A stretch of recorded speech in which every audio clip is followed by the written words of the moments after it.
Bulletin સાથે હું હિના વાત કરવી છે અમદાવાદની સ્કૂલોમાં ધમકી ભર્યા ઈમેલનો જે કેસ હતો તેમાં સાયબર ક્રાઇમે ધમકી અંગે નોંધી છે ફરિયાદ।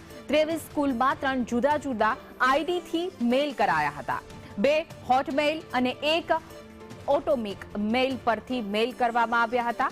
સેન્ટ્રલ જેલ સહિત અલગ અલગ જગ્યાએ મેલ મળ્યા હતા, જેને લઈને હવે પોલીસે ફરિયાદ નોંધી છે અને આગળની તપાસ હાથ ધરવામાં આવશે।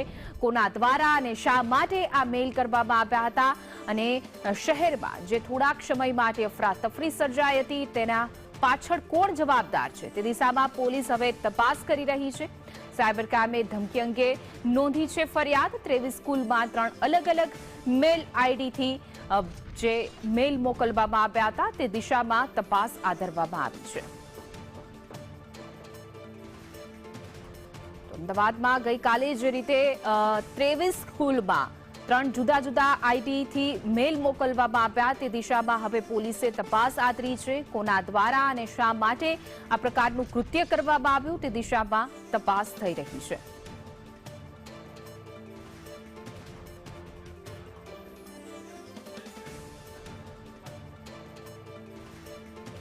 અમદાવાદની સ્કૂલોમાં ધમકી ભર્યા ઈમેલનો આ કેસ, તેમાં સાયબર ક્રાઇમે ધમકી અંગે ફરિયાદ નોંધી। અંદાજે અત્યાર સુધી મેં તપાસમાં આવ્યું છે કે 23 સ્કૂલોમાં અલગ અલગ 3 ઈમેલ આઈડીથી બોમ્બની ધમકી ભર્યા હોક્સ મેલ આવેલા હતા। હોક્સ મેલ એટલા માટે કે જ્યારે આગળ આ બાબતની જ્યારે લોકલ પોલીસ દ્વારા બધા સ્કૂલોમાં અને જે જગ્યાએ મેલ મળેલા છે એમની તપાસ કરવામાં આવી તો આવા કોઈ બોમ્બ ત્યાં મળી આવેલા નથી। એટલે પ્રથમ તો આપના માધ્યમથી એ કહેવા માંગુ છું કે લોકોને કોઈ ગભરાવાની જરૂર નથી। આ એક હોક્સ બોમ્બ થ્રેટ મેલ છે અને જે 3 મેલ આવેલા છે એમાંથી 2 હોટ મેલ અને 1 એટોમિક મેલ, એમાં એક મેઝી ક્વિકલ, પછી અલગ અલગ આઈડી છે સેન્ટોસ ને આવા અલગ અલગ નામેથી ફેક નામેથી 3 મેલથી આવા મેલ આવેલા છે અને 3 મેલનું કન્ટેન્ટ છે એક જ કન્ટેન્ટ છે। એટલે અમદાવાદ સાયબર ક્રાઇમે આ બધા મેલ જે 3 અલગ અલગ ઈમેલથી મેલ આવેલા છે બોમ્બના થ્રેટના એમની એક કોન્સોલિડેટ એફઆઈઆર ગઈકાલે રાતે અમદાવાદ સાયબર ક્રાઇમ ખાતે દાખલ કરી અને આગળની તપાસ ચાલુ કરી છે।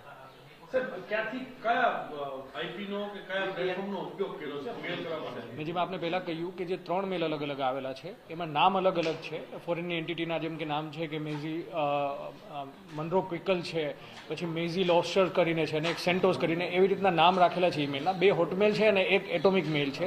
ક્યાંથી આવેલા છે શું છે એમની અત્યારે અમે વિગત ઇન્વેસ્ટિગેશન કરી રહ્યા છીએ।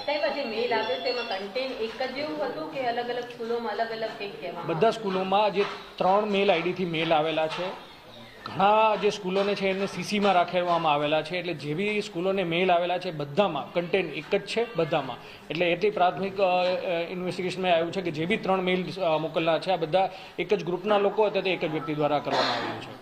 VPN યુઝ થયો તેવી શક્યતા છે, કયા દેશમાંથી આ આવ્યું છે અને સ્કૂલો સિવાય એમને કઈ જગ્યાને આ મેલ મળ્યા છે? જે આ 23 સ્કૂલો ઉપરાંત અમદાવાદ સેન્ટ્રલ જેલ છે એમને બી આ મેલ મળેલો છે અને જે VPNની કે વાત છે એ અમે અત્યારે તપાસ કરી રહ્યા છીએ। એ બાબતે જે બી વિગત આવશે આપને જાણ કરવામાં આવશે।